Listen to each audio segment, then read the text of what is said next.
President Ronald Reagan was determined to fight communism around the world. Tensions between the United States and the Soviet Union had intensified. In his State of Union address, he established what would become known as the Reagan Doctrine, which outlined his concepts of foreign policy. Reagan declared that America's mission was to nourish and defend freedom and democracy by standing by our democratic allies. He provided military aid to anti-communist groups, also known as freedom fighters. Helping these groups involved supplying financial assistance. This was a difficult task due to the lack of Democrat support. The Contras were a right-wing anti-communist group. These rebels opposed the socialist government of Nicaragua. The Contras were composed of smaller groups, with the Nicaragua Democratic Force standing out as the largest.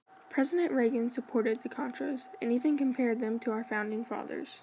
However, the Contras were not saints.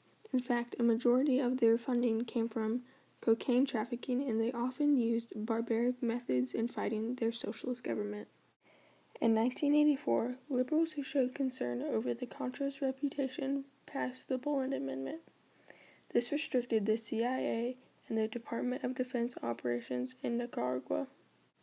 Despite the Bullitt Amendment, Reagan instructed National Security Advisor Robert McFarlane, "I want you to do whatever you have to do to help these people keep body and soul together." Meanwhile, Iran and Iraq were at war. The United States put an embargo on the sale of weapons to Iran. Also, terrorists in Iran held 7 American hostages captive. McFarlane believes selling weapons to Iran would improve relations with not only Iran, but with Lebanon, where the hostages were being held. Reagan was frustrated with the failed attempts to recovering the American hostages. He convinced himself that he was not negotiating with terrorists, but fulfilling his duty to bring the Americans home.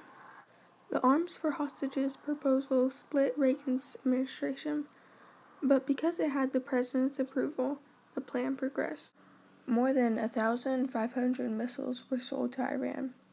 3 of the hostages were released, but they were quickly replaced by 3 more. Reagan made $30 million from the arms for hostages deal, but only $12 million reached the government's piggy bank. With National Security Advisor John Poindexter having full knowledge, Lieutenant Oliver North funneled the missing $18 million to the Contra rebels. A Lebanese newspaper was the first to expose Reagan on the illegal sale of arms to Iran. The president went on TV and denied the allegations of an arms for hostages deal. President Reagan later revoked his statement. Eugene Hassenfuss was captured after the plane he was flying was shot down by the Nicaraguan government. Out of the 3 men aboard the plane, Eugene was the sole survivor. He confessed the men were shipping military supplies to the Contras. He claimed the CIA ran the operations. Eugene was tried and sentenced by a Nicaraguan court to 30 years of imprisonment, but fortunately was released only a few weeks later. Both the Tower Commission and the U.S. Congress led separate investigations into the scandal. There was no evidence linking Reagan to the funneled funds, but it was determined his lack of oversight caused the conditions where the diversion of funds was possible. The Iran-Contra affair left Congress feeling deceived and searching for answers. They held hearings for 41 days, and many people testified, including Reagan. Poindexter stonewalled Congress, and Oliver North later admitted to being misleading. Congress felt that Iran-Contra reflected a failure of people rather than laws. North was charged with 12 counts relating to the scandal and making false statements. He was convicted in his original trial, but through an appeal, the case was dismissed. Poindexter was found guilty on 4 charges and received a sentencing of 2 years in prison, but the convictions were later vacated. McFarlane was found guilty and was charged with 4 counts of withholding information from Congress, but it was only a misdemeanor. He paid $20,000 in fines and was sentenced to 2 years of probation. Lawrence Walsh was appointed independent counsel in the investigation. It took Lawrence about 6.5 years and $35.7 million to finish the investigation and submit his final report. 14 people involved in the Iran-Contra affair were charged with criminal offenses, and 11 were convicted. When Reagan's vice president, George Bush, won office, he issued 6 people pardons, including McFarland.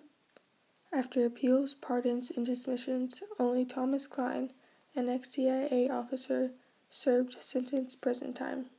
Even after Reagan violated America's trust and forever altered his public appearance, he still left office with the second highest approval rating of any president.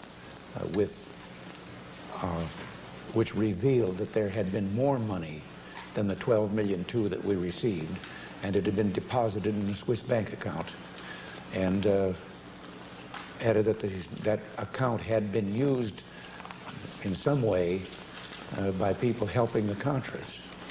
Now, I also felt that the people should know this was as much news to me as it was to them.